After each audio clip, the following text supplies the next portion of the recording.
Baru sahaja menjadi jelas bahawa gangguan elektrik di Teheran bukan sekadar kegagalan teknikal. Pada hari Selasa 31 Mac 2026, gangguan bekalan elektrik yang melanda sebahagian ibu kota Iran dan juga Karaj selepas serangan dan kerosakan pada rangkaian elektrik mengukuhkan lagi tafsiran yang lebih tegas terhadap situasi ini.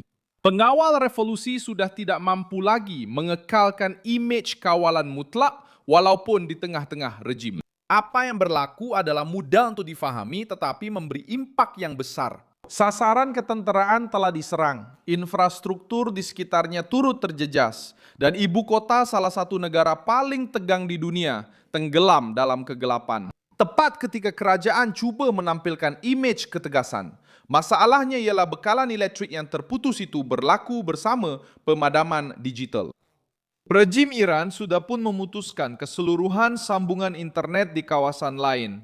Sejak Januari, Reuters melaporkan bahawa sambungan bukan melalui satelit telah jatuh kepada hampir 1% daripada kebiasaan.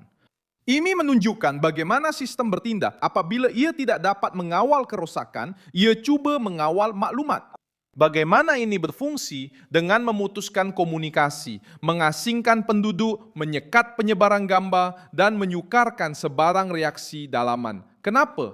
Kerana sebuah kerajaan yang yakin dengan kestabilannya sendiri tidak perlu menyembunyikan apa yang sedang berlaku. Pemadaman internet ditambah dengan penggodaman TV kerajaan dan penindasan yang berlaku selepas protes menunjukkan bukan kepada kekuatan, tetapi lebih kepada ketakutan kehilangan kawalan di jalanan. Dan naratifnya di mana perkara ini menjadi lebih jelas adalah tepat di Tehran yang sepatutnya menjadi contoh kuasa pihak berkuasa negara. Apabila bekalan elektrik terputus di ibu negara, apabila kerajaan perlu tergesa-gesa memberi penjelasan bahawa sasaran utama bukanlah loji jana kuasa tetapi sebuah struktur tentera yang berdekatan. Dan apabila kuasa negara terus menutup komunikasi dalaman, mesej politik yang disampaikan adalah sangat dahsyat. Ia bukan sekadar kerosakan material, ia adalah tentang runtuhnya aura kebal yang selama ini ada. Reaksi Iran juga membantu menjelaskan mengapa keadaan ini menjadi semakin buruk. Bukannya menunjukkan kawalan, Teheran malah memperluaskan lagi kekacauan serantau. Reuters melaporkan bahawa satu serangan oleh Iran telah mengenai sebuah loji tenaga dan penyahgaraman di Kuwait serta membunuh seorang pekerja dari India. Ini menjawab satu lagi persoalan utama. Bagaimana rejim itu bertindak balas apabila ia berada di bawah tekanan? Ia menyebarkan krisis keluar sempadan sendiri dan meletakkan kos konflik ke atas infrastruktur penting termasuk di negara jiran.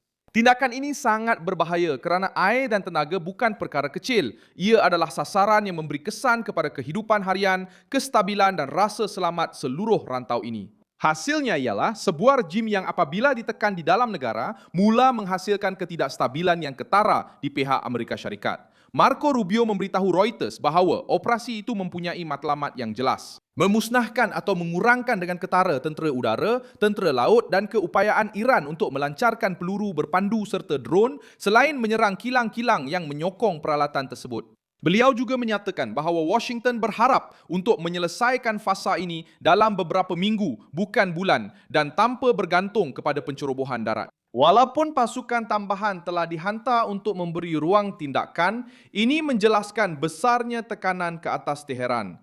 Negara-negara yang lantang bersuara telah terjejas dengan serangan udara, peluru berpandu dan Paulo A, kerajaan di Bahia, Senat, bertindak untuk melumpuhkan keupayaan mereka menakut-nakutkan rantau ini serta mengurangkan pengaruh di rantau tersebut. Beliau menyatakan matlamat-matlamat ini. Travar o Estreito de Hormuz satu rancangan untuk penstrukturan semula kawasan, keselamatan dan seseorang yang bersedia untuk melakukannya, tetapi dia bersedia untuk melakukannya, bersedia untuk melakukannya, bersedia untuk melakukannya. Dia bersedia untuk melakukannya, dia tidak bersedia untuk melakukannya.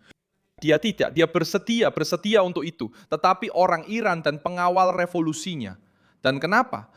Kerana sebuah rejim yang lemah cuba untuk terus hidup dengan menyembunyikan kebenaran, menyekat penyebaran maklumat dan menyebarkan ketegangan. Sebab itu, pemadaman elektrik di Tehran menjadi gambaran paling jelas tentang kuasa yang masih mengancam, tetapi sudah tidak meyakinkan seperti dahulu.